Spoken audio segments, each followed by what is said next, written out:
Welcome in to another episode of Too Many Points here on the Tell Me More podcast. Shouldn't have gone for a drink before I did the intro. I'm Mac Moore, your host. We got a couple of the usual suspects. We got Justin Pemberton, who's pretty much been on everyone. At this point, I'm going to have to write him. I originally did the graphic for Too Many Points with Bobby's name. It was Mac Moore and Bobby G, and then Bobby started ghosting me. So I just went with my own name, figured that was safer. Justin might earn himself a title credit. We also have Big Colin Wright coming in for the second time on Too Many Points. He's super excited about Chiefs. I don't know which one will draw you more. Are you more likely to say, I have to talk about Patrick Mahomes today on this pod? Or are you going to be more likely, once LeBron loses in the playoffs again, you're going to be like, I'm on the next pod, Mac. Write me in. You know, the thing is, I could have only ever dreamed of a Super Bowl of Patrick Mahomes versus Tom Brady. And, of course, I never thought I'd see it with Brady being a Patriot. And then he goes to Tampa Bay, about 11 months ago. And my first thought was, Brady will never go to the Super Bowl again. He went to 9 with Belichick. He's 6-3. He's the greatest of all time. And then he just goes to Tampa Bay, and he's back in his 10th Super Bowl. So, no, but I mean, the fact that we get to watch Mahomes versus Brady, I hope it's the most watched sporting event of all time. But maybe that's just, me being selfish. Just with these two quarterbacks that are so special. But the game's coming up in a few days, and I could not be more excited. I feel like it's 10 or 11 a.m. is going to be like all the pregame stuff, and I'm just going to eat it up all day long. I'm doing my grocery shopping today, so that Sunday is just chilling and watching football coverage. All right, so obviously Colin has the dual fandoms. He has the Chiefs fandom, and then he has the inexplicable Tom Brady love. Justin, I know that you don't have that same issue, so it's just Chiefs, where Colin is super excited about this. When you're looking at this, even with Patrick Mahomes being just an unstoppable force, coming off a Super Bowl, chance to win it 2 in a row, when it's up against Tom Brady, are you more on the excitement or more on kind of the feeling concerned, being, even if you're optimistic, you still kind of have that in the back of your head, like, I hope this isn't that Tom Brady, coming in to prove himself, does what he always does, which is just keep adding to that long list on the resume. Are you fearful that the GOAT will once again cement his status, and this time against our favorite Chiefs and Patrick Mahomes? Unlike past years when the Chiefs have faced Tom Brady, I was fearful and I had concerns, but this time around, no. Because, the Chiefs are just unstoppable right now, and they can honestly do no wrong just as long as they do their normal game plan and they just stick to what they do best, and that's throw the ball, down the field and chew up the clock and just score and get timely stops on defense. That's all you got to do. And I think right now all the advantage is to Kansas City in this game, and I see no concerns at all. I know it may not be – chances are it won't be a perfect game by the Chiefs once we watch it and as it goes on. But I think right now the Chiefs are just a clear-cut favorite, and it should be a good game. But point is, I'm not too concerned about it. Yeah, and for me, I've gotten rid of as much of that as I can. Obviously, in the moment, once the game's going, even those moments when the Chiefs are down 10, obviously with the Bills, it was early enough that it was like, yep, this is time for Patrick. But, if you get into another, I wasn't concerned going into the Super Bowl last year. I was concerned when we're down 10 in the fourth. It's like there's that moment, and not like everybody around me is like super losing their minds. Like, what the hell is happening? They can't do anything. Like, what is this? And I'm more like, I'm pretty sure Patrick can do this, but I'm not going to sit there and pretend there wasn't still that concern. Like, my stomach dropped, and I'm just like sitting there in the game. Like, I hope Patrick does what I know he's capable of doing, This year, I assume that'll still be there to whatever degree, particularly now, because there's a difference between coming back against Jimmy Garoppolo and coming back against Tom Brady. I think having that sort of finish where I know Tom Brady is capable of doing the same thing that Patrick has done to close games, Tom is the master of that. So in terms of coming back on games, I don't think Tom Brady has quite that resume of coming back by 21 in 6 minutes, but he has made comebacks in big, important games. He doesn't just, in the clutch, he comes through. And a lot of the time, most of the time, he wins. So that is something, when you say no concerns with the Chiefs, I am concerned. Although I think in terms of going into the game, I'm probably more worried about the weekend and his halftime show. I think that's the thing that I'm more like, I really want this to be good. I'm like, Patrick Mahomes has proved himself, but the weekend, he's sinking $7 million of his own money into this. Everybody is like, it's almost a pastime to crap on the halftime show now. People are kind of just doing it for fun. Just, halftime always sucks. I want it to be amazing. I'm excited for that. And that's the thing. I think I'm more anxious about the weekend than I am about the Chiefs going out there and doing what we know they can do. And that's Patrick Mahomes just obliterating anything that's in front of him. I mean, if there is one concern to bring up on the Chiefs, it is the lack of starting linemen, because of course you're going to have Fisher's out the rest of the year with a torn Achilles, and then of course you got the ongoing back issue with Mitchell Schwartz. So that is a bit of a concern. But Andy Reid's going to have a game plan, well put together, well drawn out, and everything, to where they'll make sure to get the ball out quickly to Hill and to the running backs and to et cetera. So that's why I'm just not so concerned, because I just know they're going to have a game plan ready to go. Justin, you mentioned the game plan, and I think that the Chiefs won't have the starting tackles that they want. The offensive line will not be at 100%. We know that going into the game. They've had 2 weeks to prepare for it. So the one thing I'm interested in seeing is how the Chiefs do how they move the ball around, because I feel like there won't be as many, deep passes. Like the Chiefs played the Buccaneers 2 months ago in Tampa Bay. They got a huge lead and then let Brady come back, cut the lead to 3, and then held on. I think this is going to be a lot of short passes, lots of screens, lots of running plays. And that's kind of the way to take advantage of the defense, knowing you don't have your starting tackles. And so I think there's going to be a lot of short passes. I think Travis Kelce is going to have a huge game. But the one thing the Chiefs cannot do in this Super Bowl that they did last year, like Mac mentioned, going into the fourth quarter against the 49ers, the Chiefs had 10 points. The Chiefs have to score more than 10 points in the first 3 quarters. And the obvious answer is, of course, they will. But who knows? Maybe Butker misses a field goal. Maybe Mahomes gets sacked by JPP or Sue or someone.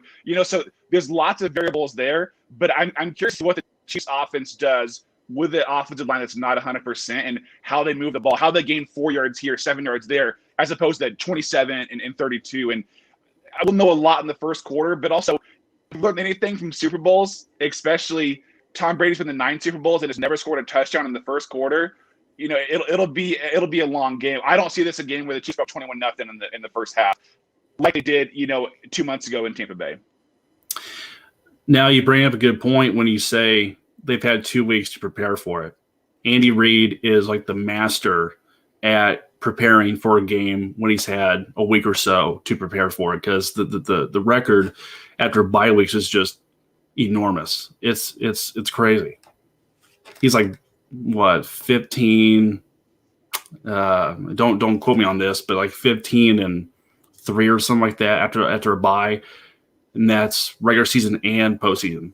Yeah, and it might be better than that. Last time I saw it, it was still a 1 or a 2 in the loss category, and he just does amazing after bye weeks. I would say, I would say the big thing, and Colin brings up with the deep passes.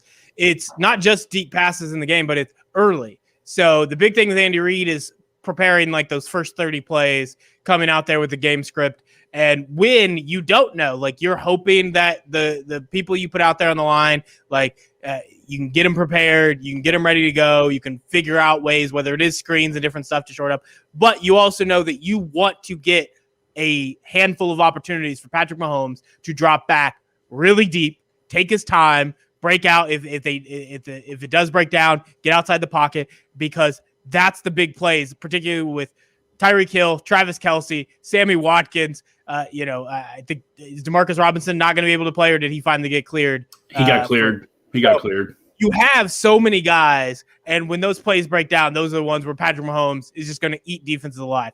And if you keep doing those, if you do too many screen passes, you will take them out of it. And so really it's going to be about that game script early of testing the tackles, figuring it out. Okay, we're going to have a couple plays. Do we early on not put them out there on an island because we're not sure? We give them some time, figure out if they're keeping their man in front of them, not letting them get past them to get to Patrick Mahomes. And then as they kind of prove that they're able to do it, at least, you can't expect them to stop them all game. This is a really good pass rush from the Buccaneers, and this offensive line is just destroyed right now. So you're trying to do your best, but if they look comfortable enough that you can call more deep passes, and particularly early, you don't have to just like wait it out and only do it when you're really far down, because as it turns out, that makes it that much harder for those linemen when the Buccaneers defensive line just get a tee off because Patrick Mahomes is trying to come back down 21. In this case, you want those deep passes early, but you don't necessarily do it the first couple drives. You see if the tackles are ready, then you start to take a few more chances. And hopefully before halftime, you've already given Patrick Mahomes a few deep shots to test it and see if he can make some big plays for the Chiefs in this one. So I did just look this up. Andy Reid during the regular season is 18-3 off a bye, and he's 5-2 in the playoffs. So it's good stuff. It's outstanding. So yeah, he does amazing stuff. Also though, Tom Brady's pretty good off of bye weeks, as it turns out. That's how he got to a lot of Super Bowls. Yep. And he won a lot of the Super Bowls after a bye week. He's pretty good. He's pretty good at it. And so the big question is, I think and we mentioned this in previous pods, Tom Brady's becoming a coach for the Buccaneers because that's what he does. He's a coach on the field. And so the question is always, all right, we don't need to pretend that either Bill Belichick or Tom Brady, one of them's a fraud and the other one did all the work. But they were a tandem. They worked together. And clearly it helped Bill Belichick having Tom Brady. It helps Bruce Arians having Tom Brady. But how much does Tom Brady impact the game? And hopefully it is just Tom Brady calling plays, Bruce Arians there in a kind of support role. The thing that Bill Belichick always did, though, was he was a defensive coordinator. He covered the defense. And in this case, the Buccaneers have Todd Bowles, who is pretty good at coming up with new game plans. The game plan the first time did not work, mostly because they, whatever they were trying to do, they had each play, they're like, we're going to try a man coverage here. And each time, they only ran 8 man coverages in that game. 6 of them were giant Tyreek Hill plays. So I assume that's just out. I assume there's no chance you're seeing single high safety in this game. If you do, holy crap. Unless it's a move to pretend you're in single high safety and then you quickly get out of it. Except that's really hard to do against Patrick Mahomes, Tyreek Hill, and all these super fast wide receivers. You can't come out in that formation and quickly get back to actually cover it. Patrick will still get the ball to a fast wide receiver in that zone, so you better bump really well. Todd Bowles, though, can come up with a game plan that is different than the last one. And so if somebody's looking at that last game and thinking, well, Chiefs got it because they already were able to go through this. Not only is it different because the offensive line is not there to actually block this pass rush in the same way they did the first time, but this is going to be a completely different game plan from the Buccaneers. It might still be similar on offense from what they did in that game. Defense, there's going to be something new, a new wrinkle. 2 really smart defensive coordinators, one on each side in this game. So it should be really fun to see how they try to stop 2 of the greatest quarterbacks of all time. Let's also point out that the Buccaneers are the top run-stopping defense in the league. They allow, I think, 80.3 during the season, and that was top best in the NFL. So if the game plan does change with Todd Bowles, where they maybe put 4 or 5 DBs or defensive backs in the backfield, and they force the Chiefs to run the ball, that's going to be really interesting to see how the Chiefs can respond to a unit that is top-notch in the league against the run. Yeah, the Chiefs had some games this season where they didn't look great for all 4 quarters. But when you look at the body of work, they went 14-1. Week 17 against the Chargers doesn't count with how many starters were benched. So you have a Chiefs team that went 14-1, and they won both playoff games to go back to the Super Bowl. So, one loss over the last, 13 months now or whatever crazy stat that is, 14 months. And then you have a Buccaneers team that went 11-5, which you look at and you're like, okay, well, 11-5, that's a playoff team. But that's just above average. And then you realize, they've won 7 straight. The last time the loss was against the Chiefs. So they are hot. They're playing well. Both sides of the ball have gotten better. The Buccaneers defense has made plays. Their passing defense still has some concern. But you're right. Their rushing defense is as good as anyone in the league. So that's something the Chiefs have to be aware of. And then you have a team that, Brady's gotten better. He had the 3 picks last week, but he's had a couple 40, 50-yard passes that makes it look like he's not 43, where he hits Scotty Miller. He hits Chris Godwin. He hits Mike Evans. So, they have some weapons there, and, they've won 7 straight, and the Chiefs have been great. So it feels like the 2 best teams right now. I know going into the playoffs, I was like, oh, Chiefs Packers will be a great Super Bowl. Of course, Brady had other ideas for that. But I think one thing that'll be interesting to watch is seeing, can Brady finally score a touchdown in the first quarter? Because I think that he's been to 9. I mentioned it earlier, but if Tampa Bay, let's say the Chiefs win the toss, defer to the second half.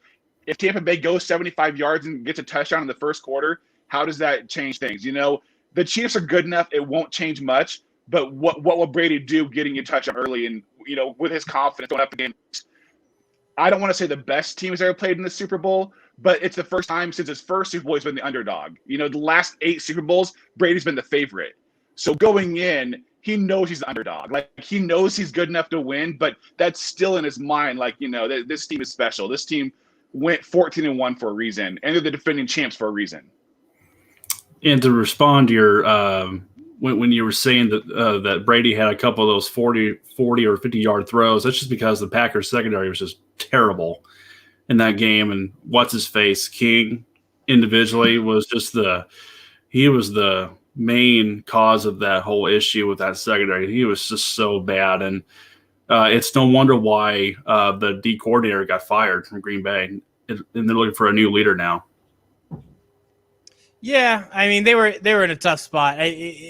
Part of it being, okay, they didn't play well. Tom Brady was making some picture-perfect throws in that game, ones that even when they were playing good this year, that wasn't always happening. But he's been on, and the issue being moments where the fourth quarter when he throws those interceptions, if we're going to pick on the Packers, those were also really good plays by the Packers to get them in it. They just, they couldn't move on offense. The Buccaneers did what they needed to do and didn't let Aaron Rodgers move down the field. But in terms of those plays, there's been some perfect Brady moments. Then there's been others, even in the Saints game, he didn't look good until the end, and the beginning of the game was iffy.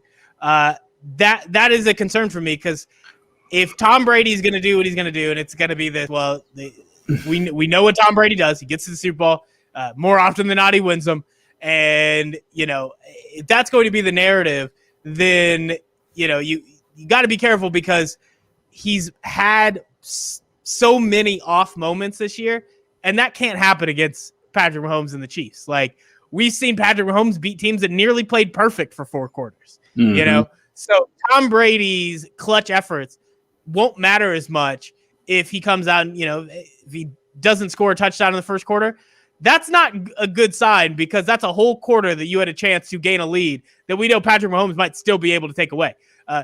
Spotted the Bills 9 points. Didn't matter. So if Tom Brady has his normal start that he had in all those years with the Patriots, if he has that this year and can't score at the beginning of the game, he's going to be in trouble, because as good as the Buccaneers were playing, as good as they played against the Packers, this Buccaneers team is not as good as a lot of those Patriots defenses.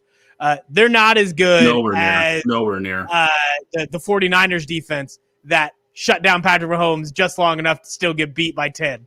That it's such a thin margin for error that even with Tom Brady's track record, you can't expect him to be okay in parts and then just play lights out for a moment to beat Patrick Mahomes. You're going to need it pretty much the whole game. And I'm not sure he's done that many times this year. He's had way many really good games, but I'm not sure he's played one full quarter's, game that we'd expect from Tom Brady that we'd seen in years past. And if you don't have that against Patrick Mahomes right now, there's a chance you can play perfect and it won't matter. Patrick will still beat you. Yeah, it feels like a game where I think there's going to be a lot of points. I've tried to talk myself out of taking the over, because I know that as soon as I do, it's the last couple of Super Bowls have been under. And I don't want to talk about Rams Patriots 2 years ago. It was 13-3.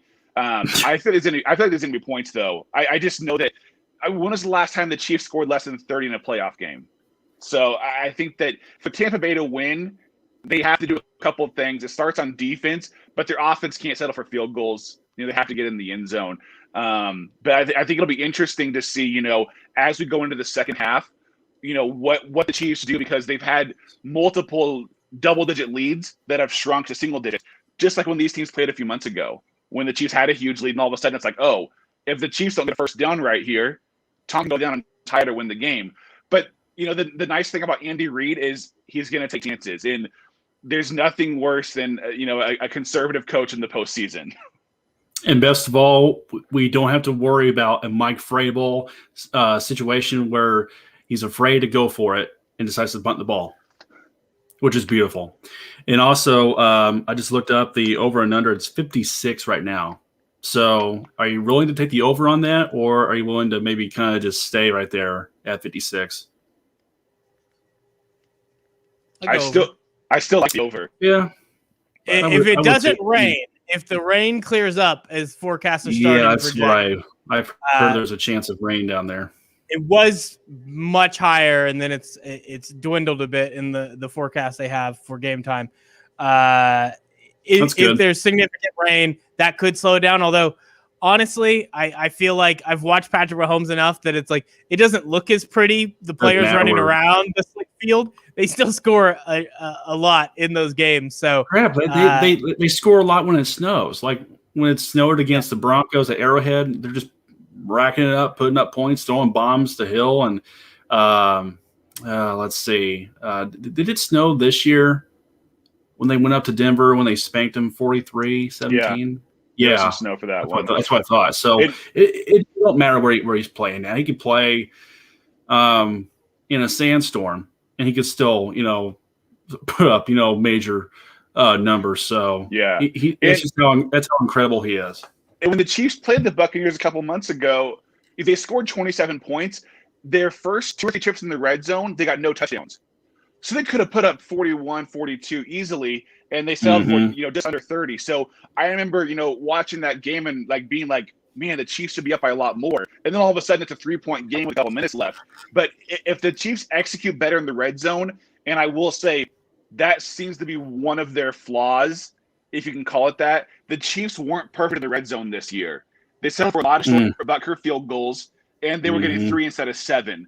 So, that'll be the one thing is, can the Buccaneers hold the Chiefs to field goal attempts? Because Mahomes has been really good about getting in the end zone, but if the Chiefs all of a sudden have, a 4th and 4 from the 18, that's a field goal try. So, there's Justin, you mentioned earlier, the Chiefs don't have to play a perfect game to win, and that's true. They can make some mistakes. They have it all year. They can make some mistakes, and they can still win. They can make some mistakes and still win easily. They have that much talent on both sides of the ball.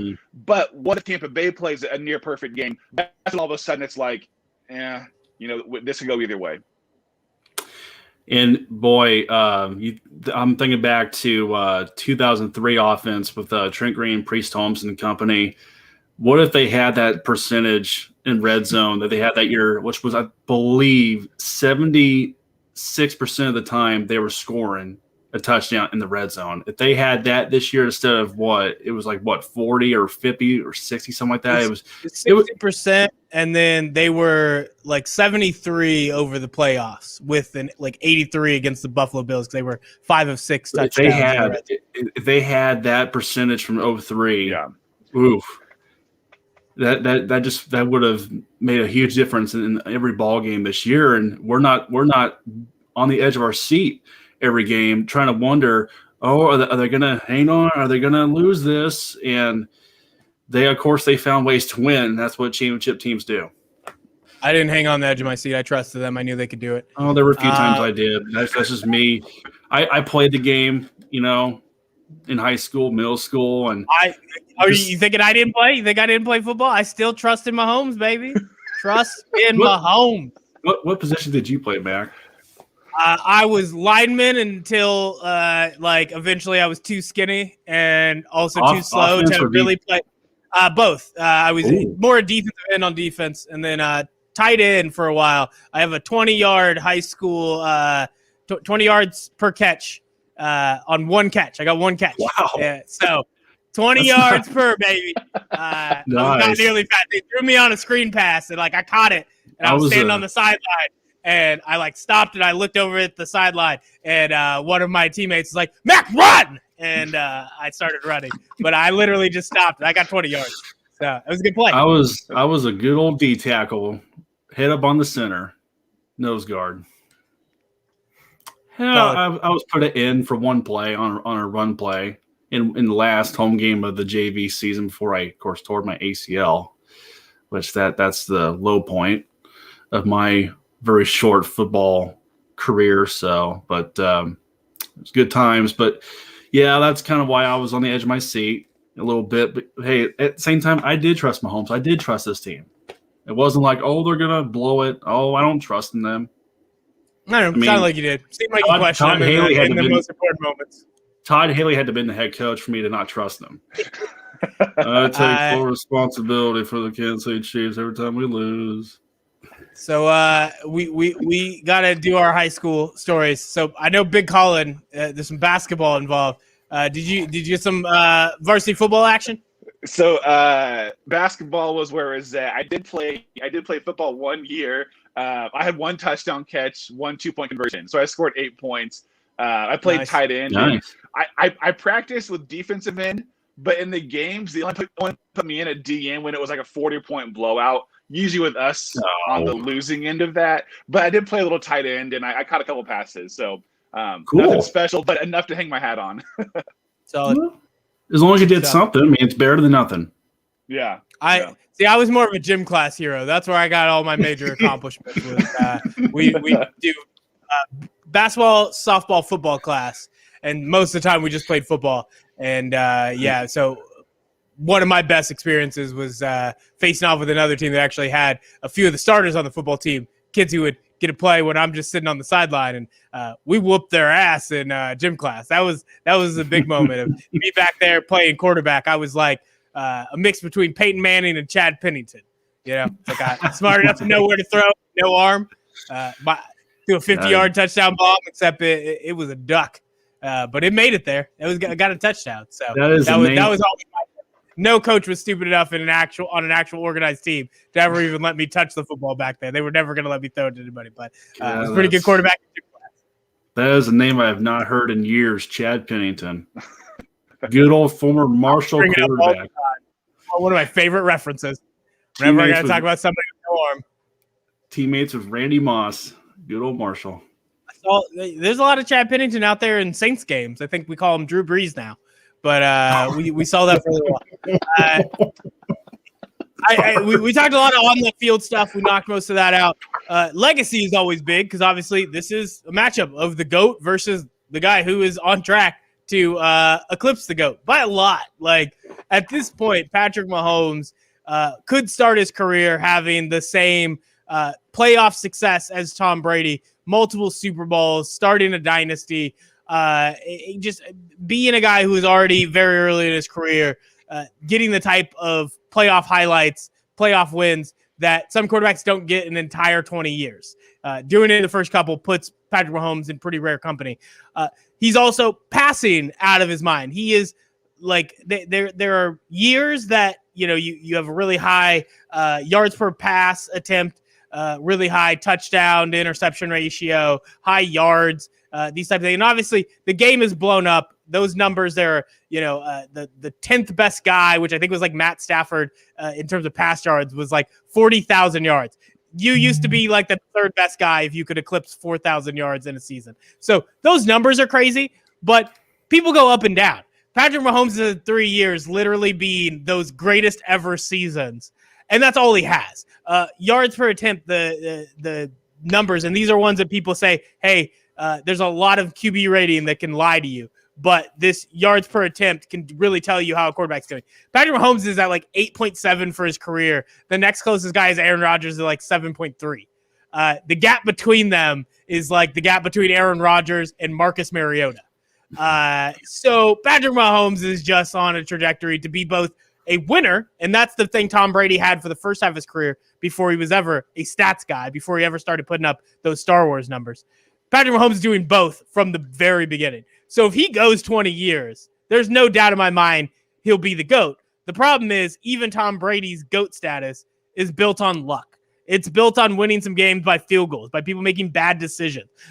Yes, he had to be clutch and perform well in those right moments, but he easily could have lost most of those Super Bowls. He easily could have not made it to the Super Bowls and lost out in AFC Championship games. It comes down to luck. And so winning a game like this, the difference between Patrick Mahomes getting a win over Tom Brady and being his second straight Super Bowl and him losing, I think that doesn't change the true trajectory, but it's going to be hard to cover that ground for Tom Brady getting one more Super Bowl, getting the last one against Patrick Mahomes, where Patrick Mahomes is on top of the NFL and Tom Brady is supposed to be out the door. He's 43. Is there a way that Patrick Mahomes, if he loses this game, that he will still be able to overcome Tom Brady as the GOAT? I think there is, but if Brady gets number 7, that's going to be pretty tough to overcome. It's because that's just one more you have to try to hurdle and try to get over to be able to catch him. Yeah, Mahomes would have to do something incredible. And obviously, people put so much weight on Super Bowl rings for good reason. I think they should. But I will assume, and I'll probably be wrong, but I will assume this will be the only time Mahomes ever plays Brady in the Super Bowl. I doubt it happens again. And so this will have, a lasting legacy. This game itself, the winner of this game will be remembered, And so obviously there's such a huge difference between 6 rings versus 2 and 7 versus 1.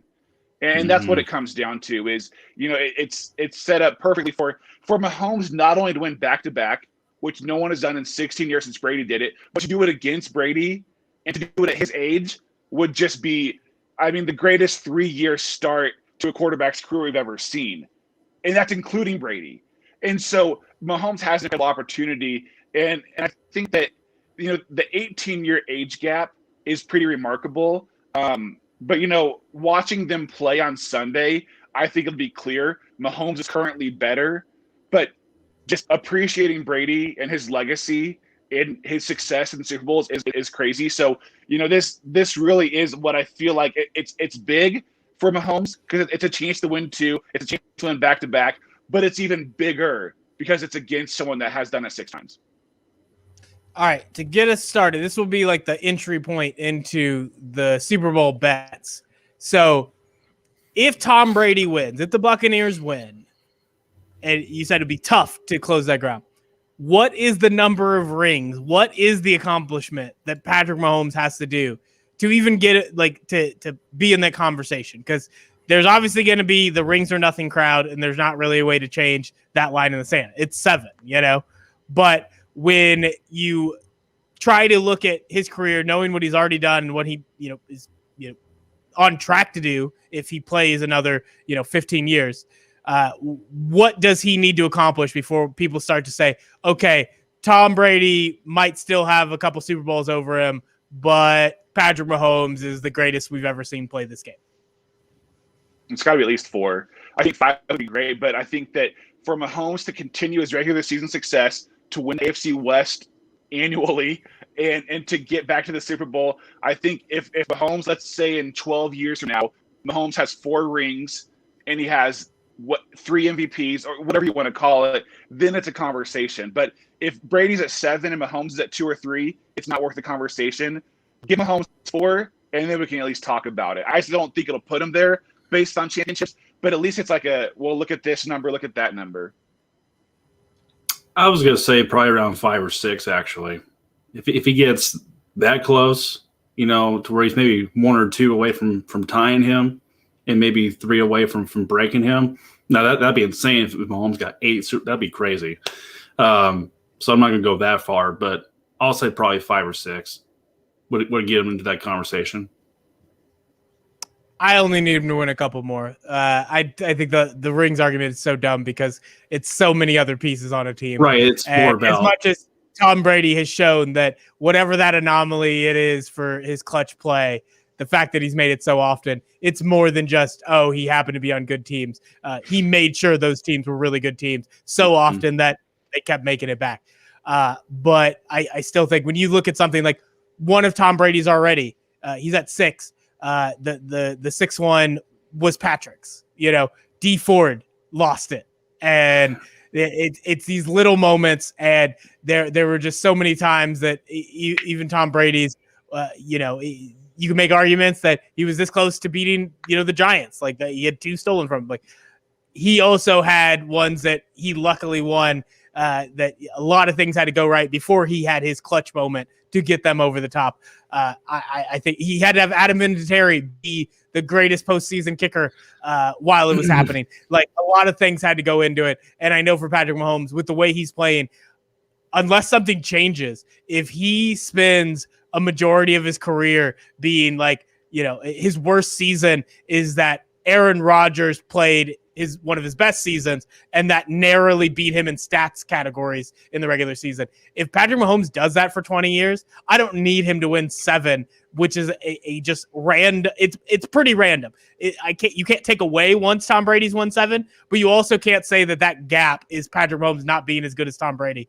I think once he breaks all those records in 15 years, once you look at those numbers, if it stays as consistent as it's been, then it's just, at that point, I think it's not so much about the Super Bowl wins. He needs a few because those matter. You have to keep playing in the postseason. But if you're telling me he keeps doing these 21 comeback wins and it just turns out that he's losing in the AFC Championship game, he's losing in the Super Bowl like 3 or 4 times, and he ends up being a few Super Bowls short of Tom Brady in terms of the ones he actually wins, no, I don't think that would be the difference. But obviously that is assuming Patrick Mahomes can stay on a trajectory that we've never seen before, and honestly still boggles my mind looking at those numbers right now. So what happens if I go to Pro Football Reference stat sheet and I look at 10 years of Patrick Mahomes putting up these numbers that just don't make any goddamn sense? If he can do that for 10 years, 15, 20, I'm not giving it to Tom Brady over his first 3 were defensive championships, even if Tom Brady was a huge factor in them winning. He wasn't playing lights out. He wasn't doing those things. He was clutch, but if he didn't have a defense, he wouldn't even have sniffed those first 3 championships. Get out of here with that nonsense. Patrick Mahomes has got it. Like, we didn't even have a pass rush like half of last season. Like, get out of here. Yeah, then the 2 years ago, when the defense was bad, they had the best pass rush, or at least they were tied. They were tied with Minnesota or Pittsburgh for leader in sacks in the NFL with like 50 or something like that, which is just crazy. I mean, you would think when your defense is good, your pass rush is good, but instead your defense is just total garbage, and you got a pass rush that is just elite. It's just crazy. Yeah, looking at the Super Bowl to play in this league. Looking at the Super Bowl, and I have a question: is there any chance that MVP Sunday is not Brady or Mahomes? And if so, what would they have to accomplish to win MVP? So Super Bowl prop bets. It's gonna be Cameron Brate because that gives me the best odds. He needs to get 4 touchdowns while Brady gets 4 interceptions.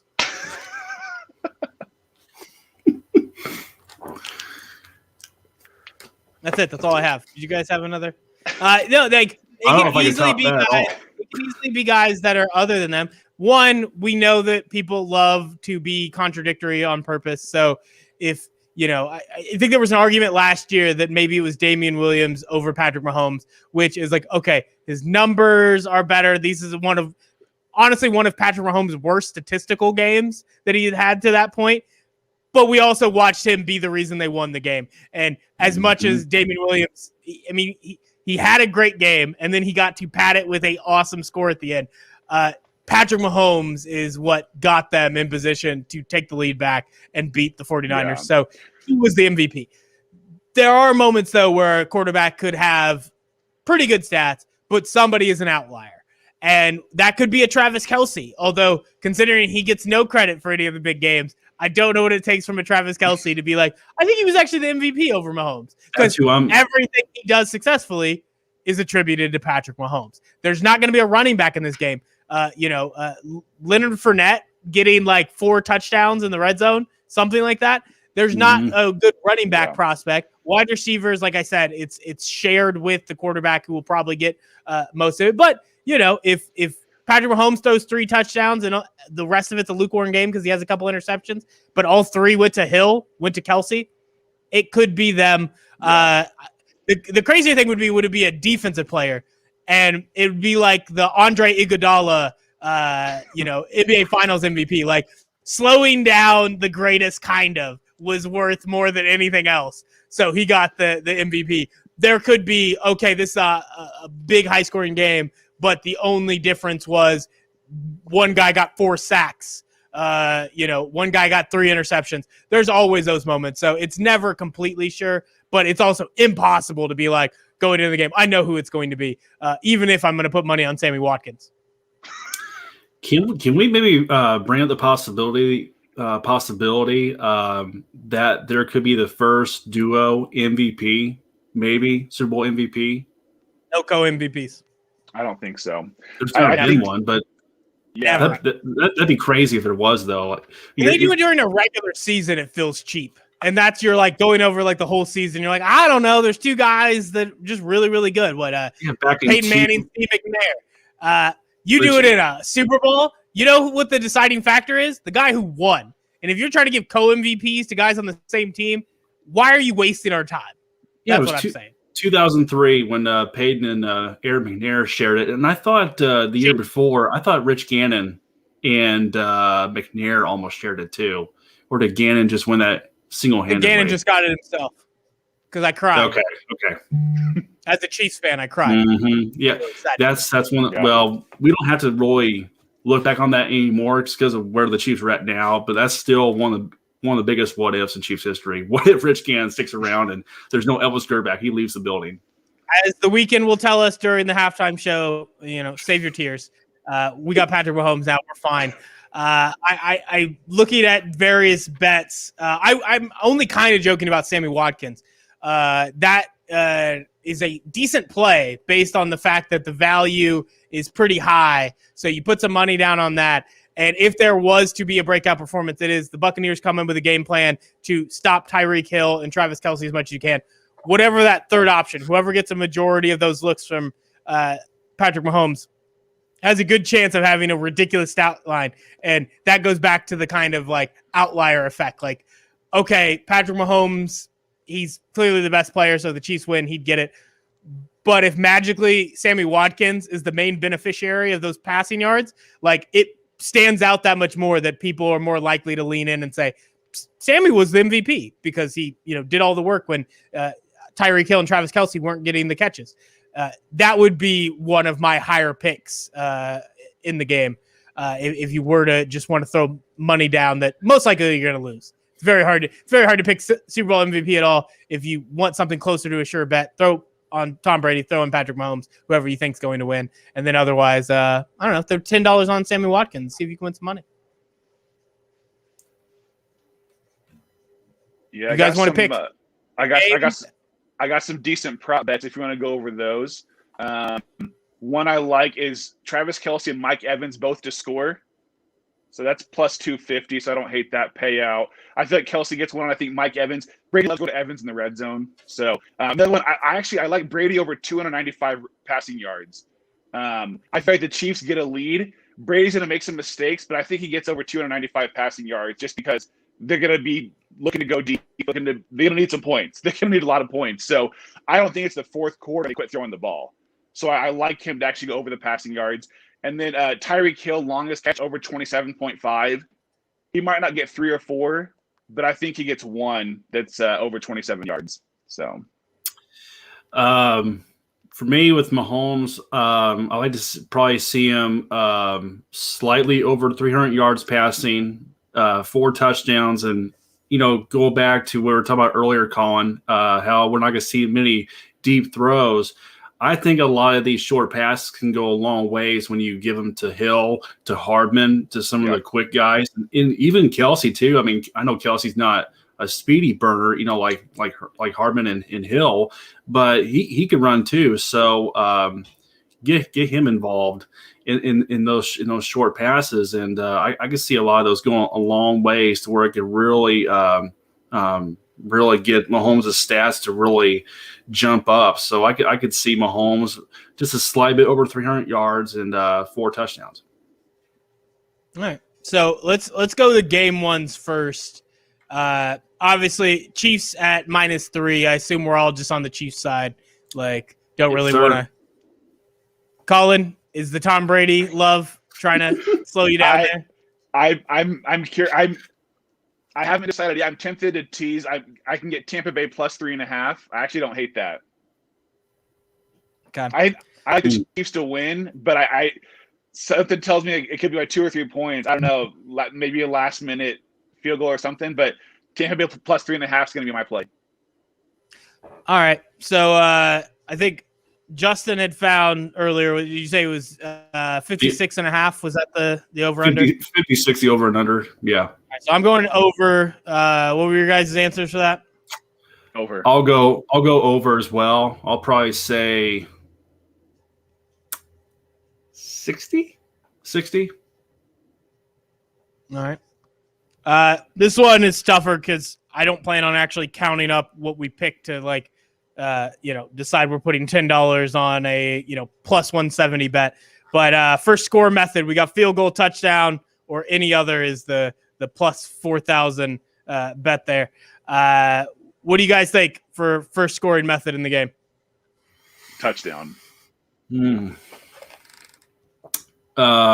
Touchdown.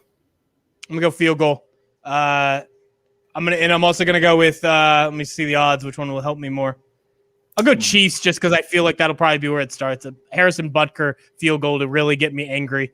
Bobby would be so mad at you right now because you just know his method. I don't know why he's mad at me. He's mad at the NFL. I'm not the one making that happen. I'm just predicting what is probably going to happen. I don't want to do odd evens. I hate some of these prop bets. Highest scoring quarter. Ooh. So we had Colin talk a lot about first quarter Tom Brady. Doesn't go very well. But the odds, plus 650.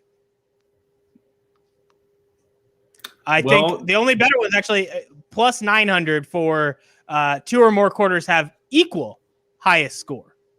That's crazy. Let's remember something now. Normally the quarter the Chiefs explode, at least they have the last year or so, is the second quarter. So I think with that reason alone, I'm going to go with the second quarter being the highest scoring quarter. And you're probably right. It's a plus 155, but if that pays out, that's nothing. If it happens to be that first quarter, though, I can make some money, man. Colin, which quarter do you think it'll be? I like fourth quarter. I think there's I think in the first minute of the fourth quarter, there's a touchdown, and maybe they go back and forth. They exchange leads. Last time the Chiefs played Brady in the playoffs, they went back and forth in the fourth quarter. I don't think it'll happen this time, but what's the payout on that one? On fourth quarter is plus 240. I'll take that. All right, I'm going to go 2 or more quarters have equal highest score, plus 900. I'm all about the long shots, baby. Highest scoring half, I assume in this case, is just second half, right? Yeah. Sorry, it keeps going back to the top of the list, and it's killing me. Internet. Race to 10. First team to get 10 points. Chiefs. Buccaneers or Chiefs? Are you going to Chiefs? Colin? I think it's Chiefs. We'll go Buccaneers. Now it's just a race to a bunch of different scores, but I'm going to jump to one I care about. Race to 30. Ooh. I'll go with Kansas City. Yeah, I like the Chiefs there. I'm going to go Chiefs. It's way too much to ask for me to pick the Chiefs to win and be like, Bucks beat them to 10. They beat them to 30. Chiefs win 51-33. But moving down, team to score last in the game. Ooh. See, this is another one that's like you're not even really picking the better team. It's just randomness. It's just fun. I did Buccaneers. I'll take Mahomes in Kansas City. I keep thinking back to that the game-winning drive in Las Vegas. Felt like it was a Montana moment, just watching Mahomes just leading the Chiefs down the field. I want more of the other games where Patrick Mahomes throws for a first down and wins. I'd rather have that, and in those moments, the other team scored last, and Mahomes just iced it to not let them get the ball back. So I'll go Bucks. Will the team that scores first win the game? Once again, these are all like derivatives, so I don't really care. first score of the game, exact out. God, you got to go really far to get. Will there be a safety? Yeah, it's possible because the Bucs have a very good front line. That's and of evil. course, If there's a safety, it'll happen against the Bucs. Justin. hey, I'm not going with that prediction, Mac. I was getting ready to say though. I don't like the possibilities you're throwing out on this podcast right now. Chris Jones got one this year against the Dolphins, so he's capable of getting one. But I'm going to say the likeliness of it happening is, I'm going to say no. Yeah, I love the payout of betting yes on this one, but I don't think there's going to be a safety. So I'm going to go with it. I'm also going to say it's Frank Clark that gets it. Ooh, the shark. Hey, we were talking about you a couple years ago. Oh, all that great pass rush. They didn't do a gosh darn thing in the playoffs. In the time since they've been gone, even with Frank Clark having this year, that was almost nothing. Frank Clark has had 7, 8 sacks in the postseason. Well, there's the difference. Years before he got here, the team combined for 5 total in 4 postseason games, however many it was. That's the difference of having a real coordinator on the sideline instead of somebody who doesn't have a pulse and who's completely dead inside. And Bob Sutton. Hey, there is one fun prop bet that I found. I think I'll put money on is either team to miss an extra point pays out plus 195. I think it's going to be 7 or 8 touchdowns. So I kind of like one kick just going wide right or wide left. At that payout, I'll take it. Team to get the first penalty in the game. Bucks. I'll say Chiefs. I'm going to go Come Chiefs. on. Chiefs are big penalty. It's crazy how often I know the happens. Chiefs are not sometimes a very well disciplined team. They're going to get a holding penalty like the first drive. On. It's got to be a holding on the offense, 10-yard penalty. Yep. First drive, man. Let's remember something. Ndamukong Suh is playing for the Bucs. He's notorious for getting penalized. He's one of the dirtiest players of all time. Yeah, but he likes to get penalized like third quarter, fourth quarter. He waits till later in the game. Second half. No, that's true. That's true. All right, so I think I ran through all the ones that are on Odds Shark. In terms of coin toss bets, those are always awful. I can't believe the whole list. I have to go to a different list than the prop bets to get to coin toss bets. So easy enough. Justin, heads or tails? I'll go heads. Colin? Yeah, I think the most money goes on tails for some reason. I'm gonna go heads. Because tails never fails, and that's my answer. Who wins the coin toss? I'll say the Chiefs do. And, of course, I bet they're going to do their normal. They'll defer to the second half. Of course, if it was me, I would receive because I would be the one making the early statement first and scoring. But yeah, I say the that's Buccaneers win the toss. toss. That's just me, though. All right, I'll go Bucks. You guys leave me all alone. I'm the only one taking the Chiefs here. Come on. Well, I mean, these aren't things that matter. They're not going to change. Someone won't even affect the outcome of the game. Gatorade prop bets. Once again, put them on the same page, Odds Shark. This is killing me. What color do we got? A lot of choices here. Do you want me to run them down, or you guys have a good sense of the colors of Gatorade? Oh, Gatorade.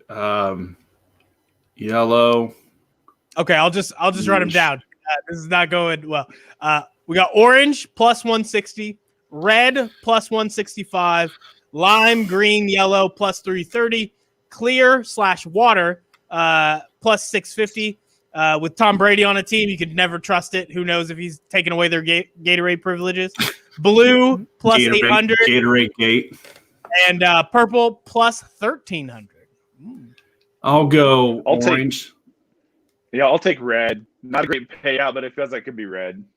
Blue. Last year it was orange when they dumped it all on Andy Reid, if I'm not mistaken. That's why I'm going with orange. I'm going to go blue because the 800 and I don't know how often it's happened. Clearly they've done the numbers here, so the guess would be that it's not happened very often. But Gatorade is one of the more it's right there behind orange and red. I think maybe the fact that lime green and yellow like is all in one kind of cheats the system a bit. But I feel like I see more blue Gatorade because there's light blue, there's a darker blue. I don't know how often they put them on sidelines. I think they just keep to orange and red most of the time. But I feel like blue should be higher. I feel like lime green, yellow, that should not be a plus 330 bet in this day and age. Maybe 30 years ago when that's all they ever had. But now that they got a lot of diversity in colors, I think blue should have better odds. That's all that's on this page right now. And there's a whole list of each year what it was. So, yeah, Justin was right. Last year, orange for the Chiefs. Blue for the Patriots in 53. So I won money that year because I picked blue every year. It was actually yellow in the year before because it's the Eagles. They don't count because they're awful. Patriots in 51, they didn't do it. They got a none on that one. So boo to the Patriots. Year before that, Broncos orange. Party poopers. Year before that, Patriots again blue. Now I have to know, is it a Patriots blue or is it a Tom Brady prefers blue? See, that's the information I need. That's as a bettor, the kind of stuff I need to figure out. Who was deciding this? Because Tampa, red, seems like red. Colin might be getting a pretty good bet there. Getting a little bit better odds than the orange and more likely to happen due to the team colors if the Buccaneers were to win. And then the Chiefs, they did orange even though they're red, so they're just ruining our sample. Oh, you bring it up, the whole thing with Brady. I think it would just it'd be decided by Brady because there's a good chance he may be tampering with it probably. So how long will it take Jasmine Sullivan and Eric Church to sing the national anthem? Under is 1:59 seconds. The over is even. The under is minus 140. 1:59? 1:59. I'll take the under on that. It won't take that long. I like even money. Give me the over. Take over. In this case, duo, like both are trying to sing it. You have the chance for either one to try to elongate parts of it. Eric Church, country singer, goes slow. I've been to a lot of basketball games recently, and the more country it is, the more likely that national anthem is going to take a while. I'm going to go over on that. Try to roll down and see if there's other things on here. It literally is. Then it's just a list of how long everybody took. So I'm just going to go the order. Not going to say which one, but starting from last year and then going backwards. Demi Lovato, 149. Gladys Knight, 149. Pink, 153. Luke Bryan, country, similar to Eric Church, 204. Disproving my theory or adding a wrinkle to it. Lady Gaga, the year before that, 209. Adina Menzel, 204. Renee Fleming got it back down to 154. Alicia Keys, 235. If they can sing or if they're country, if they got those pipes, they will make this last a long time. Or if, in the country's case, they chew a lot of skull, I think it slows them down from announcing. I'm just going all sorts of stereotypes I can right now. Kelly Clarkson got it down to 134. That was a speed run. What? So there's a lot that make it under that 159. Under is probably, that's why it's got the lesser odds there. But yeah, there's been enough. And that's the thing. Like, it either makes it pretty decently under the 159 or the ones that go over, man, they go over. And then Alicia Keys just makes it her own song. I don't know. She sang a whole different song when she was up there. 235. That's interesting. I'm trying to go back and see what the other ones are. Halftime props. These are fun. Let me roll down the list. So we got, how many songs will we play during the halftime show? Over, under, 8. Let me tell you the odds. Over is minus 220. Under is plus 155. 8. I'll go with the under on that one. Colin? Yeah, I'm gonna go over. I don't like the payout, but I just think he's gonna pack in so many quick ones. I'll go over 8.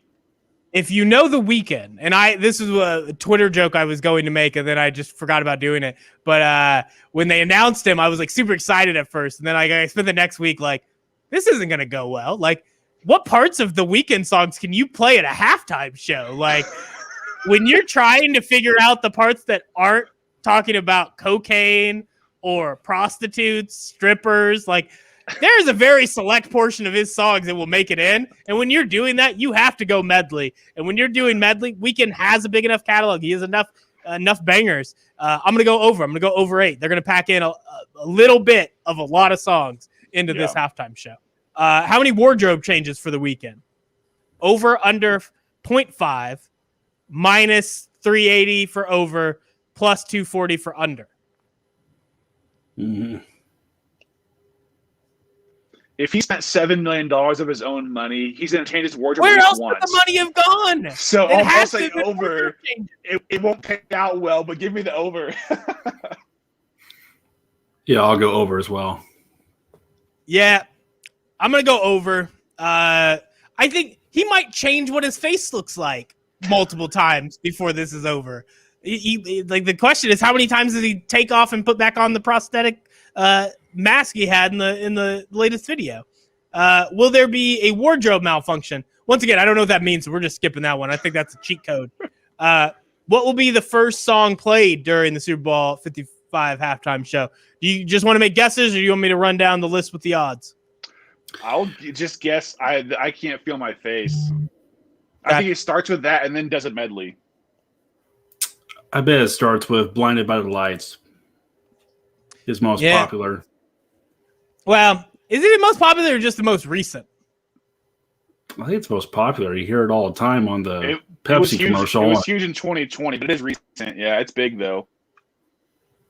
Because I see, it's hard for me to tell. I don't know what level. I don't know when most Americans started just fully listening to The Weeknd. Obviously, he's been popular and a award-winning artist, and actually now that he's at his most popular, they didn't even select him for a Grammy nomination, but that upset him a little bit. But like, I'm trying to think of when people were listening, because in my mind, I feel like Starboy or Can't Feel My Face are the more popular songs, like long term. But obviously, if you're going most popular, like, it's a recency bias for Blinding Lights. And if it's, I don't know, if it's part of the preview for the show, if that's the commercial and everything else, I think that one you save. I think you put it towards the end of the medley. I think you would start with either. I'm going to go The Hills. You know what? No, actually, I love money. I'm going to go In the Night. In the Night on this list is actually the bottom one. It's plus 4,500. And I feel like that's a good one that like was in my first, like, you can't play any of that song. But that one's actually, you can play it. Most people don't realize the content of the song. And I think it's like midway through, like people listening that, some old folks that don't even listen to The Weeknd, they have no idea who this guy is on stage. In the Night's going to get started and they're going to be like, oh, that's pretty good. What is he talking about? Oh, they're going to have the Hank Hill, like, oh. But I'm going to go 4,500. I'll take it, man. As reference, Starboy was the top one, plus 350. Blinding Lights, 400. And then Can't Feel My Face, plus 425. And then it's, in descending order, In Your Eyes, Save Your Tears. The Hills is plus 850, which I almost took. And then Heartless, Too Late, I Feel It Coming. And then, In the Night's the bottom one on this list. That, I'll take the long shot. That's fine for me. What will be the last song played during the Super Bowl halftime show? This might be a smart bet for Justin to just pick Blinding Lights again and just like cover both your bases. I might as well, because I don't know. You don't know another one? You don't know another Weeknd song? So you're going to be the one doing the Hank Hill voice. That's awesome. I'm going to go, I think Save Your Tears. I think Blinding Lights is kind of probably in the middle is where it'll end up being. And then Save Your Tears, that being actually the most recent, but I don't think it's fully caught on yet, other than people just talking about the weird prosthetic face. I don't think a lot of people have been listening to it as much because it's not I find it just as catchy, but it's not as upbeat as Blinding Lights. So, yeah, I feel like that's a good closer. And I feel like The Weeknd, normally you wouldn't go sad song, but The Weeknd does whatever he wants. I think he goes Save Your Tears as the final one. Justin, we'll just leave you on Blinding Lights. That's where you're at. Colin, what do you got in this one? I know he's going to play Starboy, so I'm just going to guess he'll play it last and maybe shoot himself into the stars. I know he has something crazy planned, so there's my guess to finish with Starboy. And that's a plus 1,400, so you might make some money, my friend. Will Bella Hadid be shown during the Super Bowl 55 halftime show being The Weeknd's ex? So that's kind of rude, right? Seems unlikely. I think it's highly likely. You got a yes at plus 600. I'll take it. Justin, you got any opinions on this? Not really. We're just saying foreign words to you right now, aren't we? Don't worry, it gets confusing for me too. The next one I do know, but I don't care, is will Ariana Grande be on stage? I'll just go with a no, because I've not heard anything, and it could be 4 other different top acts, and it's minus 530 for no on that one. So I'll take no. And then Doja Cat, what the hell is this? How old am I? You don't know Doja Cat? I don't know who that is. I I barely figured out what Bad Bunny was as he showed up at Royal Rumble to sing a new song that's called Booker T after superstar Booker T. I was excited, but I still was like, I don't know who this is. I'm old. I haven't figured this out. Will Drake be on stage? Yes is plus 400. No is minus 700. I think he's going to bring someone. I haven't heard. I'm guessing they'll try to keep it under wraps. I don't know who it's going to be, though. My guess would be not Drake. But then again, I don't have a good guess of who it might be. But someone at some point during his 12 minutes or whatever he gets, someone's going to come out on stage. All right, so maybe this is a better one since we don't really have a great idea, and these are just ridiculous bets. We got a few options on here. We got Ariana Grande, Doja Cat. We got Drake. We got somehow the best odds of this group. Or I guess Ariana Grande is the best odds, but second best odds. Kenny G. Of those 4, who do you want to put your money down on? Justin, you do have to pick one here. Who do you got for most likely to be on stage? I'll probably go Drake, probably. All right. Give me Doja Cat. I'm going to go Kenny G. This is exciting. Will the Weeknd mention Joe Biden during the... No, get out of here. Will Weeknd mention Donald Trump? No, get out of here. Will a football be used as a prop? Don't care. Will the Weeknd mention Canada? I do care. I'm going to go yes for no reason. I don't... It's not in a song. Most people don't know he's from Canada, so apparently he doesn't say it nearly enough. I'll go yes, just for fun. Yeah, why not? Yeah, I say no. Yeah, I'll give me yes for fun, too, I guess. I don't know. Exotic props. We got the Gatorade again. We got who will the Super Bowl MVP mention first in his speech? You guys just want to go off the short list of good answers? That's always a good one. I'm going to say on this one, I'm going to say team. Yeah, I'm going to go with Mahomes winning the MVP and mentioning the team. Yeah. I might go family on this one because if it's Patrick Mahomes, it might be the wife, the kid. That's fair. Generally, it's team. That one's a minus 150, so it's the only one without some plus odds. God is next, but I don't think – I'm trying to think back. Like, Patrick Mahomes says God, but that's not normally the first thing on the tip of his tongue. Tom Brady, I think he says it. Honestly, I've never listened to Tom Brady say words. I just don't care. Yeah. City, coach, owner, does not mention any of the above. Not really good odds. Yeah, I'll probably go family on this one just to get a little bit of a long shot bet. It's plus 550 for family. Who will a fan run onto the field during a game? I'll go yes. That's fun. That's got to be a good payout for yes. Plus 700, not very good. No is minus 1,600. Okay. For fun, I'll probably say yes, and we'll probably get another Kevin Harlan highlight where he'll make a call. You know what I'm talking about? I remember a couple years ago, Rams, 49ers. That was great. He's at the 50. He's at the 40. The guy is drunk, but there he goes. Yeah, I don't think the plus 700 is nearly enough, and it's also not like this is like don't bet it, because the minus 1600 isn't worth it. Whatever you put down to get back. So that's just a bad bet there. Will any player propose to a girlfriend on the field? Don't care, won't happen. What will happen to the price of Bitcoin during the Super Bowl? I've got a plus 110 for it goes down, so I'll take goes down. Justin, what do you think about Bitcoin? I really have no opinion on that. So, Colin, what do you think about Bitcoin? I think it goes up. Maybe there's a commercial that's not a Bitcoin commercial, but it's a stock commercial. And so all of a sudden people are like, oh, let me choose one. And then you go Bitcoin. We went through a lot of sports bets. We went through a lot of analysis. We did a lot of stuff, but somehow we get to will the price of Bitcoin goes up, and this will become our Filet-O-Fish bet of the week. I'm willing to bet 2 Filet-O-Fish, and this is the odds should be in my favor. You know what? We're gonna go even. 2 Filet-O-Fish.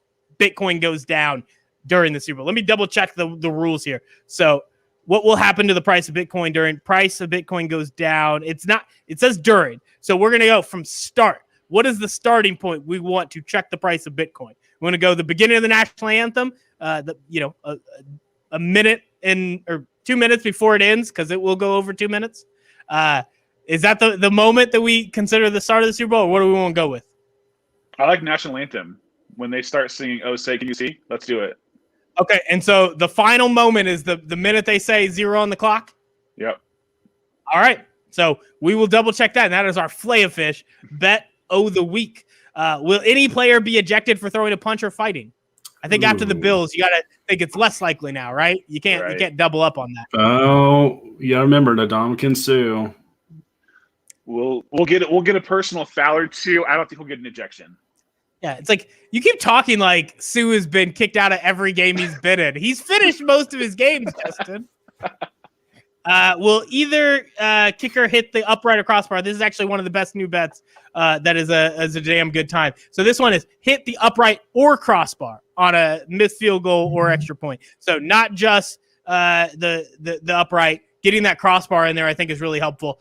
I'm going to go yes. It's a plus 315 and make decent money, and it's not that crazy of an idea. Yeah, I already think it's going to be a missed extra point. So even better if it hits off the upright, I can double dip. So give me yes. I'll go yes, too. Yeah, I think it's going to be yes, and it's going to go in, and nobody's going to miss a kick. So Colin's going to look extra stupid. It's going to be fun.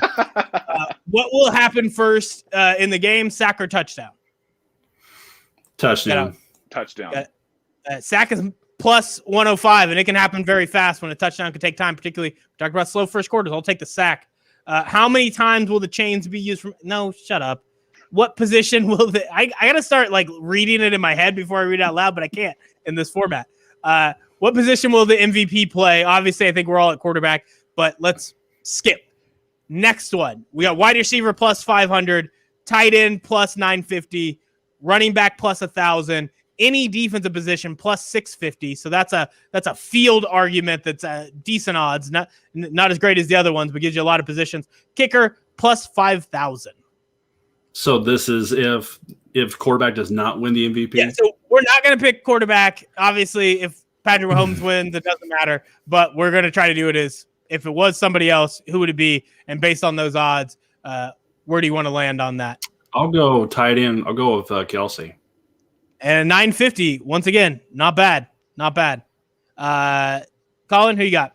Yeah, give me defense. Maybe someone gets an interception in return for a pick six and a forced fumble or something.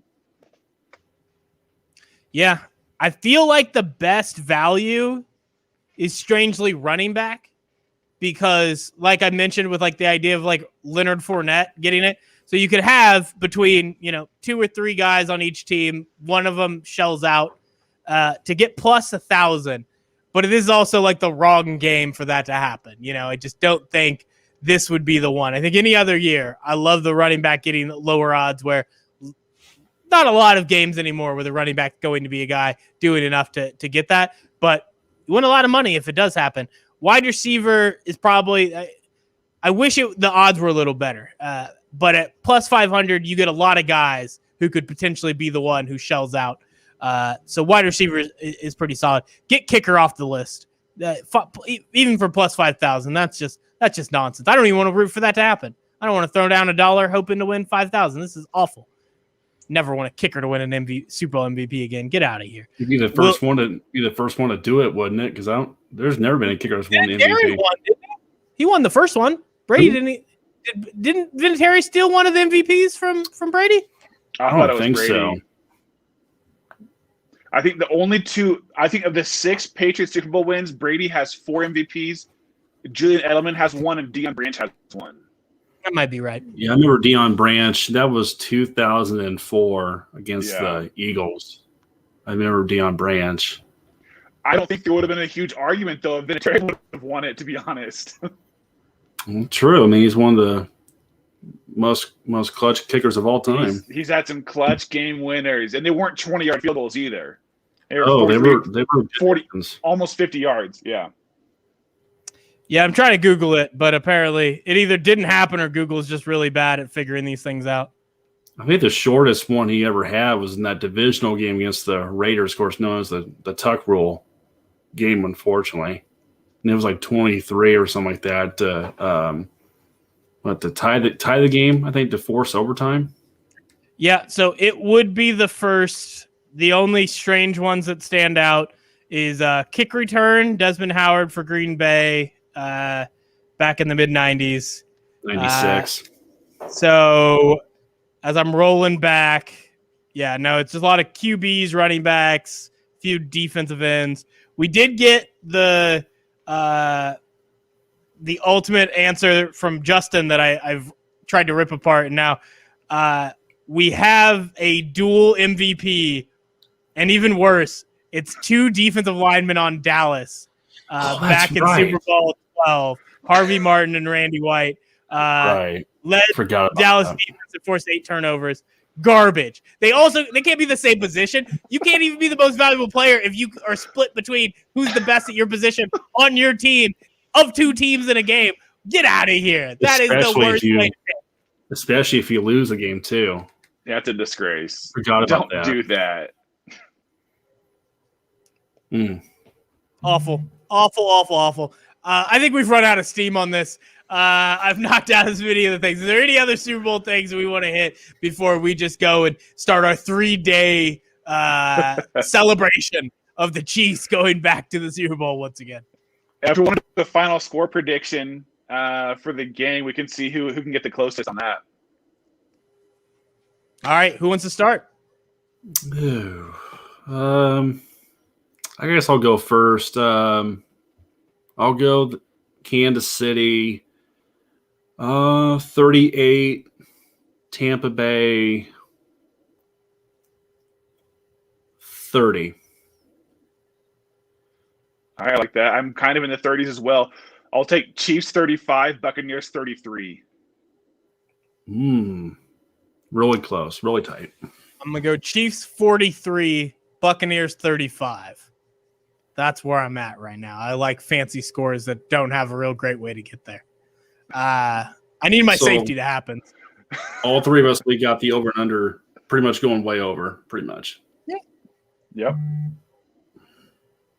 So that's our picks for this one. Obviously, I'm super excited about the game. In terms of all the stuff we talked about, we hit so many of the points before we ever got to this podcast. So in terms of the game breakdown, I bet you can find some, NFL film guys that are much better at breaking down the specifics. I do know that in this case, it's going to be a hell of a matchup. Just built-in storylines, obviously, with Patrick Mahomes and Tom Brady. But the actual action, the Chiefs have found a way to win so many games. They have been pretty much unstoppable with Patrick Mahomes. Tom Brady has been unstoppable pretty much in the playoffs. The Buccaneers are an all-star team. And we didn't get into the specifics even of the wide receivers of, I know that's been an argument of who's got the better receiving threats. And the truth is both of these teams are stacked. They got guys who don't get nearly enough catches that are on these teams that it could be the breakout player of the game. So going in, all I know is I'm expecting a really great game. That might not happen because you get some of those sometimes, but I doubt it. There is so much intrigue into this matchup, and in terms of what's going to happen, there's a lot of scenarios. The only scenario I find unlikely is that a boring Super Bowl will happen. This is not going to be Pats Rams. So that's my only hope going in. Otherwise, I'm expecting a lot of things to surprise the hell out of me, and it should be fun. So that's all we have for this episode. I want to thank Justin and Colin for coming on and talking with me today. That's all we have for this episode of Too Many Points on Tell Me More podcast. Later, folks.